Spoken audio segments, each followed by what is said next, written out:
was said. I also extend my sympathy to Dr. Hovind on the death of his father, which many of you perhaps knew even before he mentioned it. As one who experienced the same loss in his life, I know what he must be feeling. And I appreciate his keeping the commitment to be here, even though that tragedy happened in his life.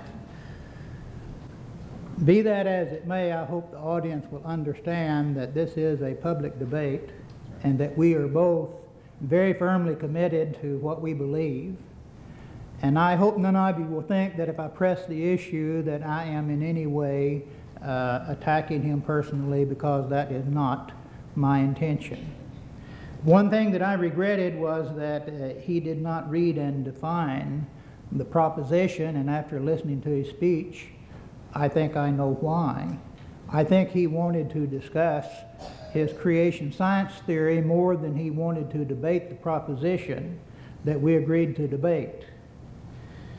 That proposition reads like this: the Genesis story of the worldwide flood is scientifically accurate in all of its details. The word scientifically is a key word that needs definition. Obviously, this word comes from the noun science, and science is an investigation, examination of scientific phenomena. Scientific phenomena are those things that occur naturally according to the interaction of the laws of nature. And if you would read the very first verse with which the story of Noah's flood begins, you'll see that he has a big problem on his hands. If you have your Bibles with you, turn to Genesis 6:13, and let's notice what it says. And God said to Noah. And God said to Noah. When you have God speaking to men, and when you have men speaking to gods, you have left the realm of the natural and you have entered the realm of the unnatural or the supernatural.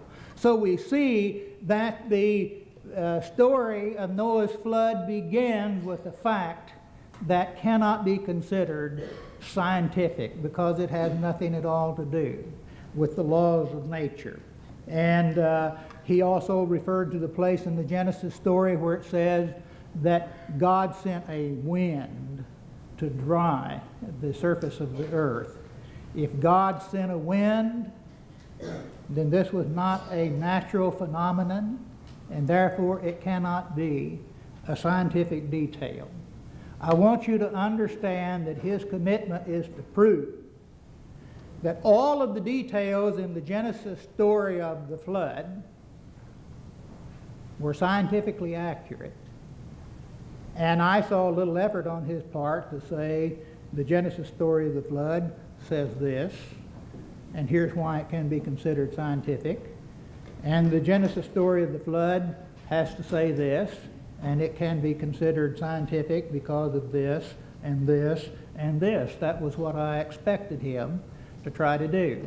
I'm going to show you in just a minute how that it's absolutely impossible for this event to have occurred as it is recorded in the Bible, and that we can absolutely know that it was impossible for this event to have occurred as the Bible records it.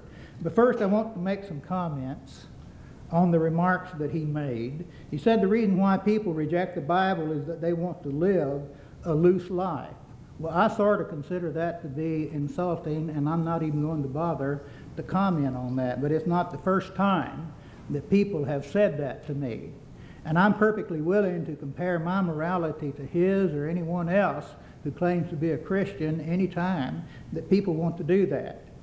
He read from Genesis 1, and he told us that there was a canopy of water above the earth back then. What was his evidence? What was his scientific proof that such a canopy of water existed at that time? I didn't hear him present any such proof that such a thing as that existed.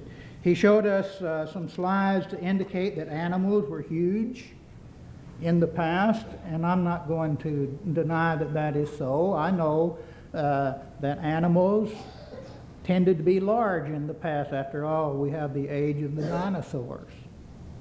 But that is a far cry from proving that people lived to be 900 years old, as the book of Genesis tells us that they did. But be that as it may, none of this has anything at all to do with the Genesis flood as it is recorded in the Bible, and that is the thing that he is supposed to be proving.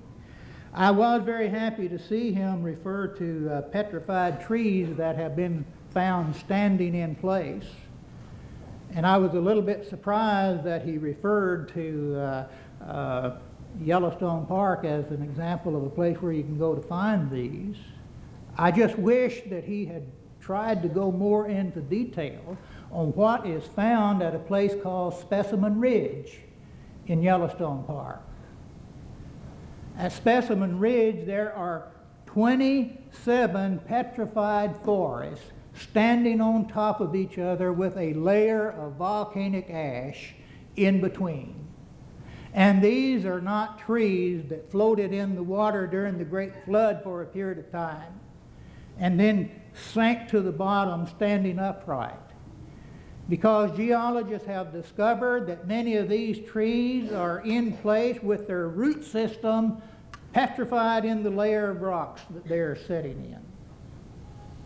And 27 forests with a layer of ash, one on top of the other, are to be found in this place.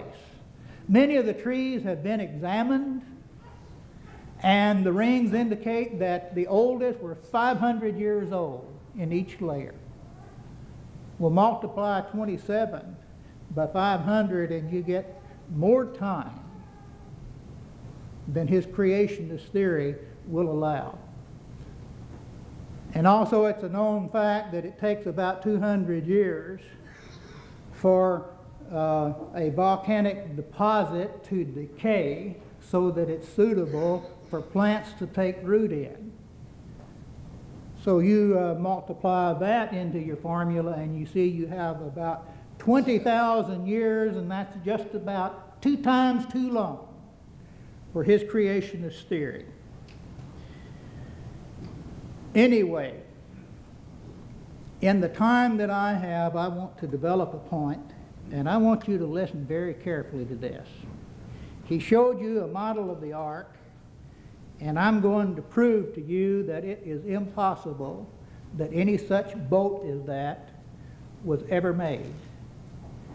God said to Noah, that is unscientific. But what did God say to Noah? Well, he told him to build an ark, and he told him to make it, and I'm going to translate everything into feet. He told him to make it 450 feet long, 75 feet wide, and 45 feet tall. Could a man living back at that time have built such a boat as this? To put this in its proper perspective, I'm going to ask you to imagine this in a modern setting. Let's say that you're a member of a family of 8, because there were 8 members in Noah's family.